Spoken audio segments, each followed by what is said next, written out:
Les signes avant-coureurs de la chute d'un empire n'arrêtaient pas de se multiplier. Il était difficile de croire qu'un empire qui avait tissé sa toile au-dessus de l'Europe et de l'Asie pendant 70 ans, la patrie de la révolution marxiste-léniniste, allait disparaître en tant qu'union des républiques socialistes soviétiques.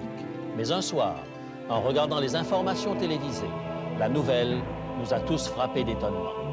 Et lorsqu'au Kremlin, le drapeau de l'URSS a été ramené pour la dernière fois et que le drapeau tricolore de la République russe s'est élevé à sa place, nous avons compris que le drapeau qui flotte en haut du mât indique toujours qui détient le pouvoir en dessous.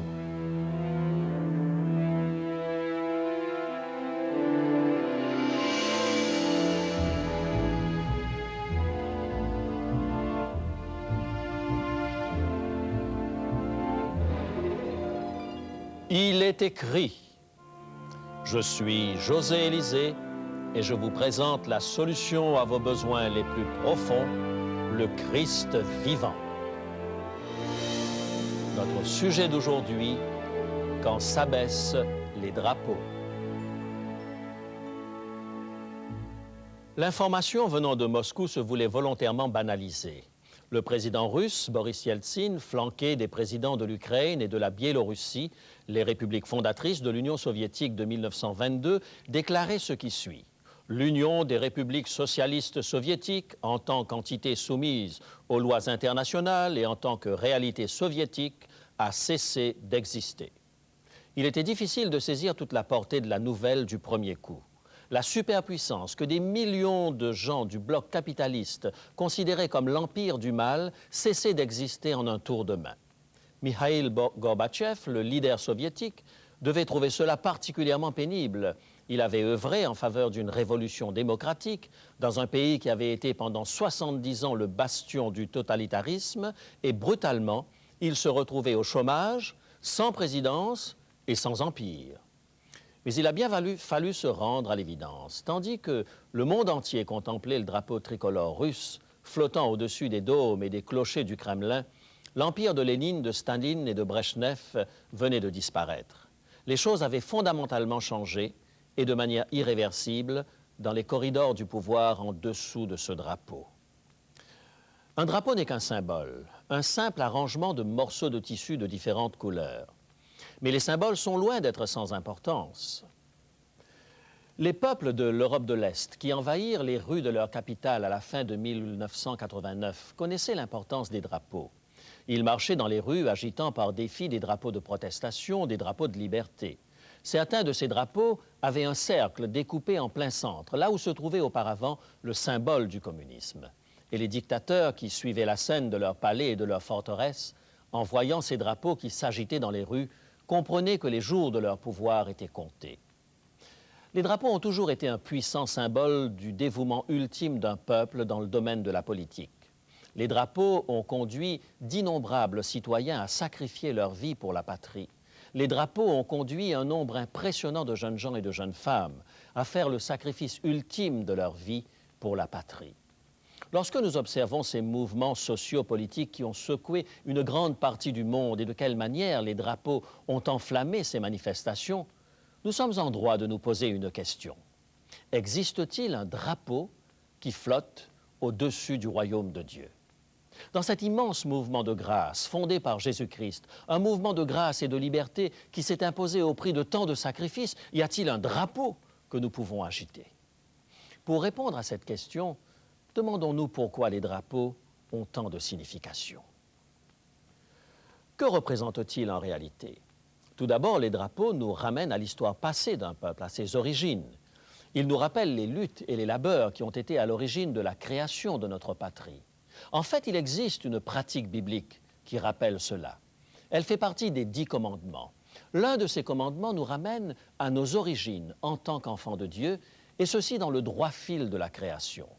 Écoutez les paroles de Dieu telles que nous les trouvons dans le livre de l'Exode, au chapitre 20, les versets 8 à 11.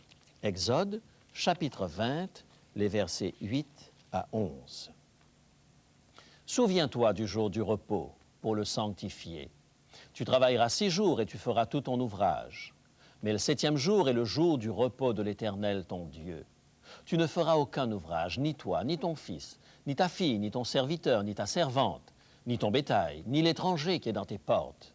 Car en 6 jours, l'Éternel a fait les cieux, la terre et la mer et tout ce qui y est contenu, et il s'est reposé le 7e jour. C'est pourquoi l'Éternel a béni le jour du repos et l'a sanctifié.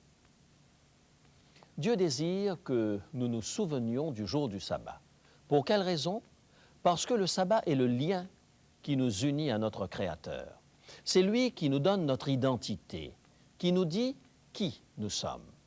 Le sabbat est un mémorial qui traverse les siècles, un rappel hebdomadaire du jour où Dieu a achevé sa création. Ce jour proclame que nous ne sommes pas de simples robots dans un monde mécanisé à outrance. Il affirme que nous n'avons pas évolué à partir d'une cellule primitive, en passant par un nombre incalculable de mutations.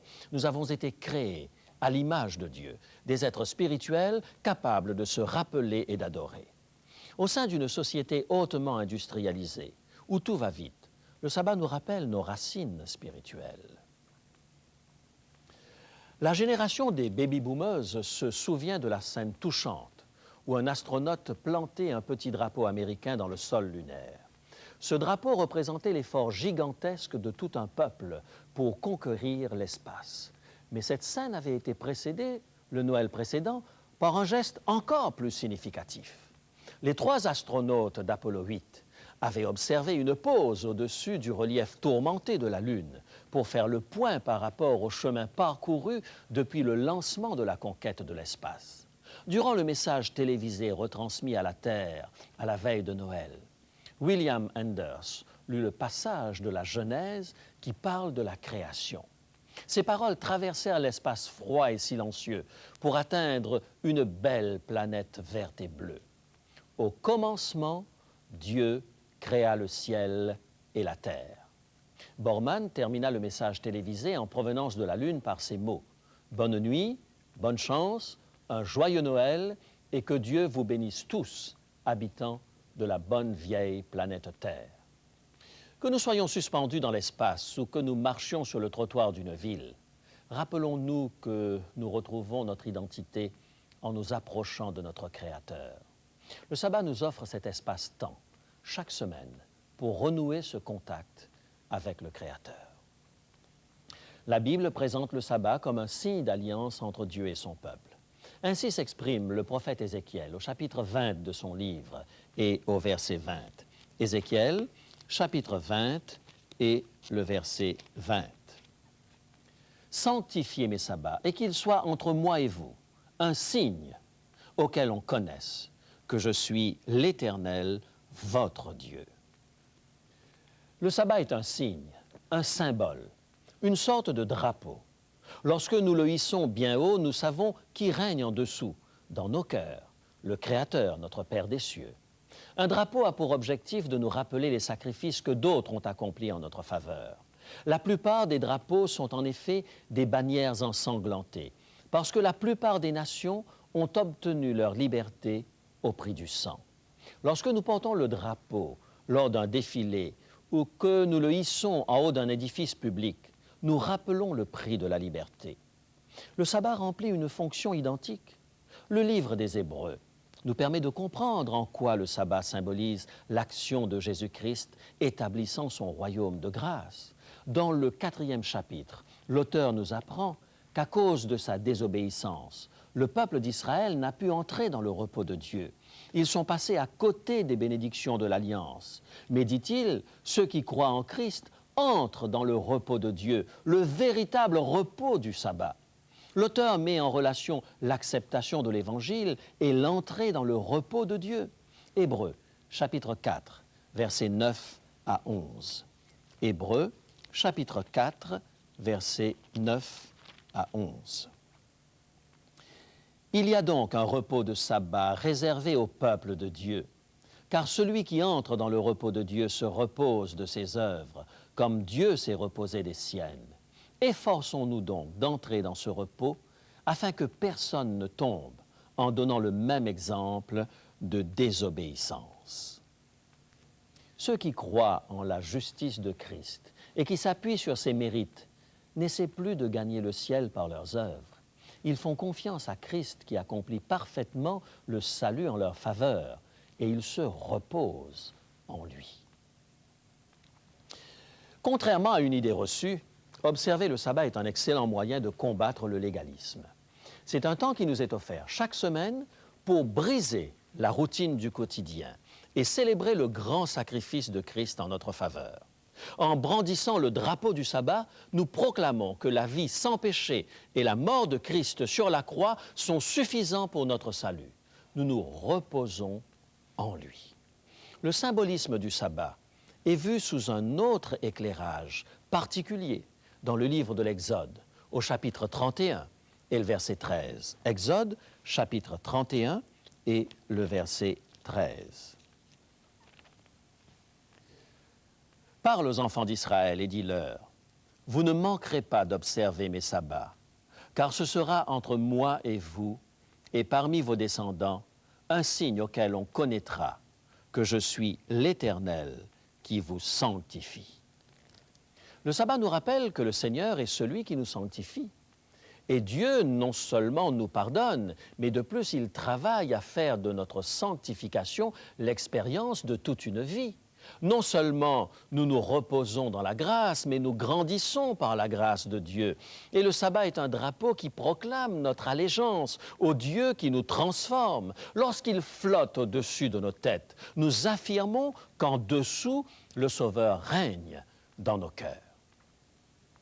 Avant d'aller plus loin, permettez-moi de vous présenter le livre du jour. Écrit par le pasteur Paul Nouhan, il s'intitule « Un jour à part ». C'est une étude pertinente et d'une grande richesse sur le thème du jour du repos selon la Bible. Vous y trouverez à la fois des fondements bibliques de l'observation du sabbat et des suggestions pratiques pour que ce jour à part soit un moment de joie et de ressourcement. À la fin de notre programme, nous vous rappellerons nos coordonnées afin que vous puissiez obtenir votre exemplaire de cet excellent ouvrage. Le célèbre évangéliste de Chicago, Dwight Moody, écrivit en 1896 un livre intitulé « Peser et trouver trop léger ». Il a été réédité en 1977 sous le titre « Moody et les 10 commandements ». Ses réflexions sont rafraîchissantes. Écoutez ces paroles.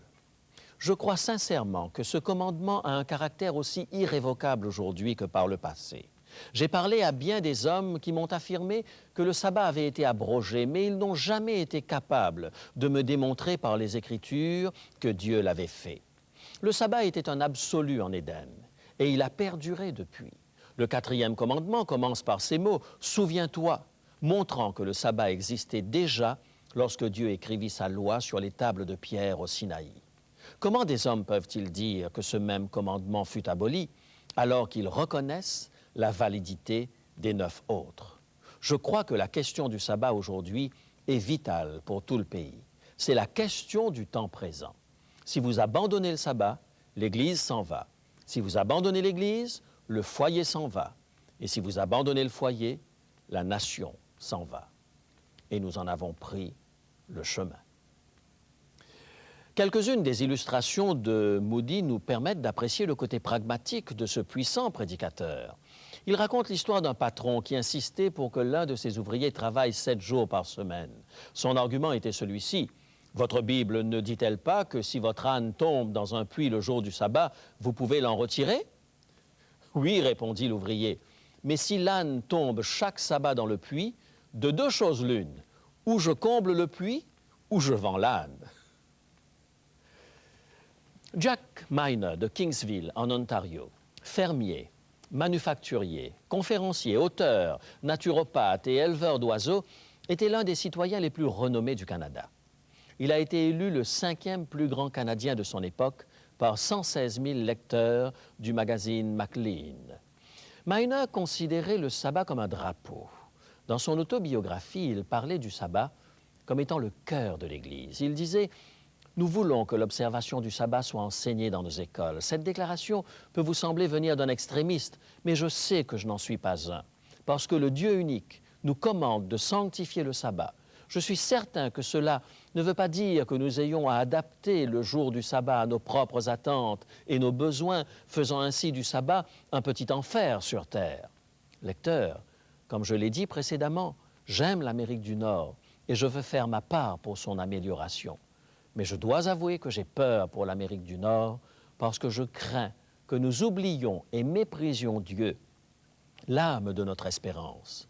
Chers lecteurs, si nous perdons notre christianisme, nous perdons le fondement même et l'âme sur laquelle l'Amérique du Nord est bâtie.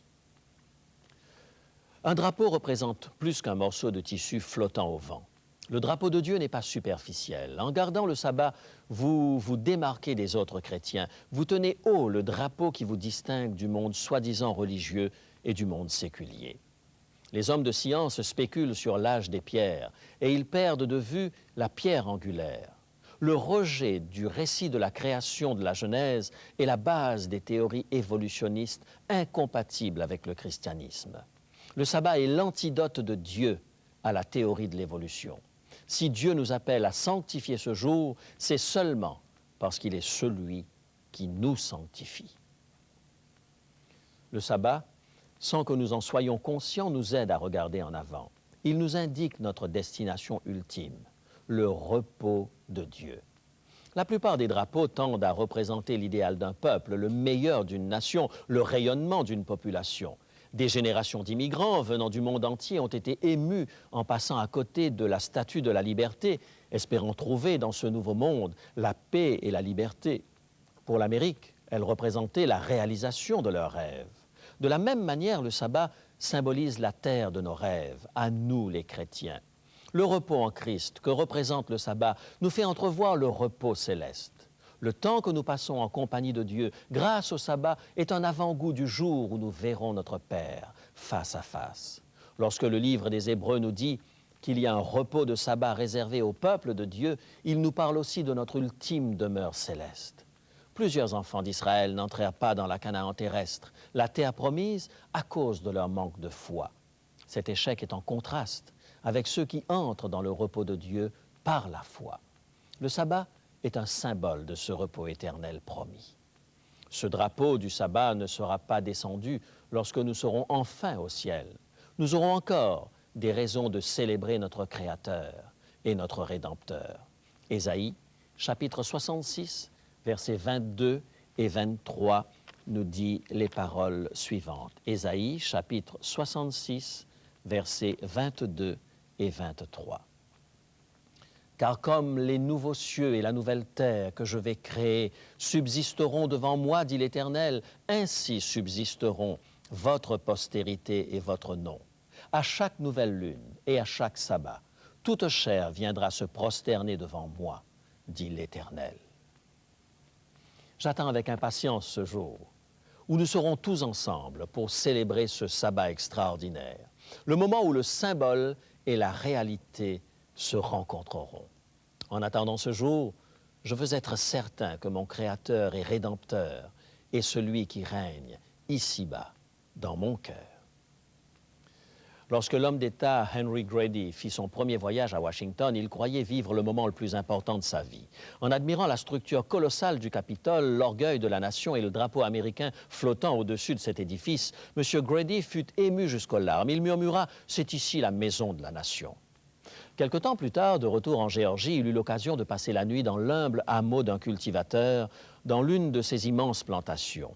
Avant de se retirer pour la nuit, le père réunit la famille et dans la lumière blafarde d'une bougie, il lut un passage des Écritures. Puis, la famille se mit à genoux et pria. C'était ce qu'on appelait familièrement l'autel familial. Henry Grady fut à nouveau profondément remué. Plus tard, il écrivit « Je me trompais en croyant que le Capitole était la maison de la nation. Cet édifice de marbre, aussi magnifique soit-il, n'est pas la maison de la nation. La maison de la nation se trouve dans l'humble hameau d'un cultivateur, dans la moindre cabane, dans la maison, dans la villa cossue ou dans le château, partout où l'on apprend aux enfants à honorer la parole de Dieu et à servir le Christ qui y est révélé.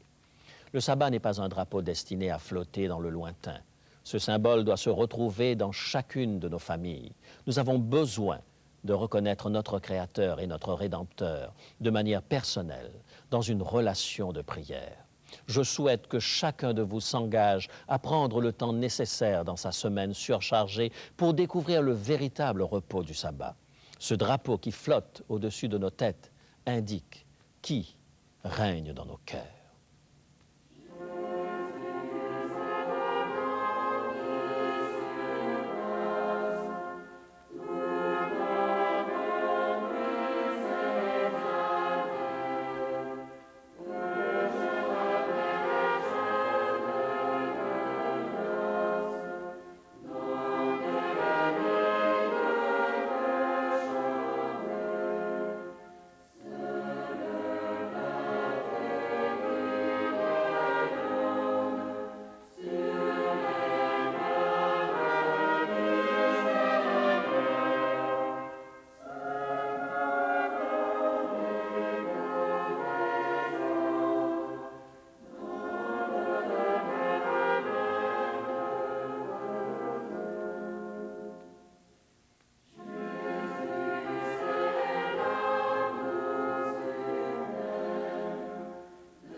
Prions ensemble. Père Céleste, merci pour le drapeau du sabbat.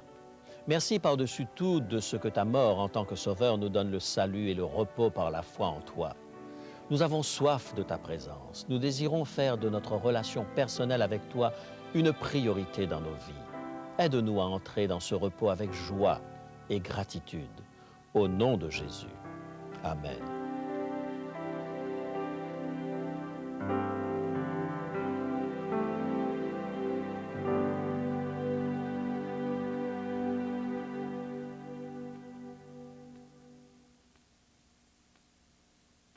Bonjour. Dans un monde comme le nôtre, où l'on travaille souvent 7 jours sur 7, le sabbat, jour du repos biblique, est une vraie bénédiction. Mais une bénédiction parfois oubliée, négligée, voire inconnue. Pour plusieurs d'entre vous, il est possible que le jour du sabbat soit une découverte. Alors n'hésitez pas à nous demander notre livre du jour. Il s'agit de l'excellent ouvrage du pasteur Paul Nouan, intitulé « Un jour à part ». Pour seulement 15 $, vous pouvez l'obtenir en nous écrivant ou en nous téléphonant. Nous vous rappellerons dans quelques instants nos coordonnées. Mais puisque nous avons un petit peu de temps devant nous, j'ai pensé poser une question à mon ami José Élisée. Bonjour José. Bonjour Rémi. Alors ce jour du sabbat, véritable bénédiction selon la Bible, certains de nos auditeurs semblent penser que c'est un jour difficile à vivre parce qu'on ne sait pas comment le vivre de manière très pratique. Récemment, une auditrice me disait « Mais comment vivre le jour du sabbat? Quels conseils pourrait-on donner à quelqu'un qui voudrait vivre une bonne journée de sabbat ?» Eh bien, je pense que le point de départ, c'est certainement les conseils que Dieu lui-même a donnés.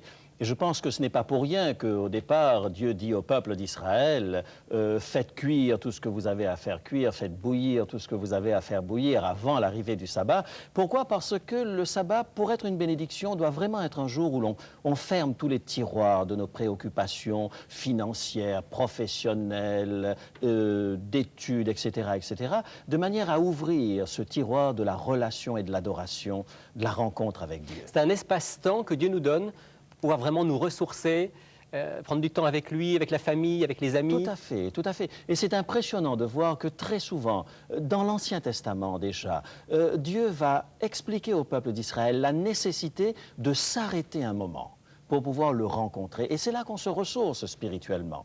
Et comment vivre pratiquement ce jour? Eh bien, Elisabeth et moi-même et nos enfants, depuis des années et des années, nous avons l'habitude, le vendredi, d'arrêter complètement nos activités.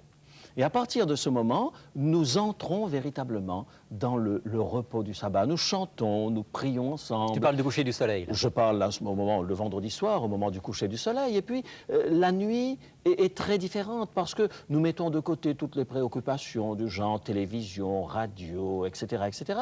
Et nous vivons véritablement un ressourcement spirituel. C'est quelque chose d'extraordinaire. C'est aussi un jour pour aller à l'église? C'est le moment idéal, puisque de toute manière, ce jour-là, nous rencontrons le Seigneur et que nous le faisons dans le cadre de la famille. Pourquoi ne pas le vivre également avec d'autres personnes qui partagent le même idéal et la même vision des choses? Merci, José. Et pourquoi ne pas vivre avec nous un service de culte un samedi matin au centre Il est écrit? Vous savez que chaque samedi à 10 h, nous avons un service de culte. Vous êtes les bienvenus, alors n'hésitez pas. Venez nous rendre visite, ça nous fera vraiment plaisir. Et puis je vous rappelle notre offre du jour, le livre du docteur Paul Nouan, Un jour à part, que nous vous offrons pour seulement 15 $. N'hésitez pas à nous contacter dans un instant, nos coordonnées vous seront rappelées. Alors bonne semaine et à bientôt. Pour demander l'offre du jour, composez maintenant le 514-729-3515 pour la région de Montréal ou utilisez notre ligne sans frais 1-866-729-3515 si vous êtes de l'extérieur de Montréal. Il est possible que toutes nos lignes soient occupées au moment de votre appel. Composez à nouveau. Nos téléphonistes sont à votre écoute jusqu'à 10 h ce matin. Mentionnez clairement le titre de l'offre demandée et parlez lentement afin que nous puissions bien noter vos noms et adresses. Je vous rappelle que vous pouvez vous procurer pour une somme modique les cassettes audio et vidéo de nos émissions ainsi que le texte du jour. Si vous préférez, vous pouvez nous écrire à l'adresse qui apparaît sur votre écran. Il est écrit case postale 99, succursale Rosemont, Montréal, Québec, H1X 3B6. Nous attendons vos appels. Composez maintenant le 1-866-729-3515.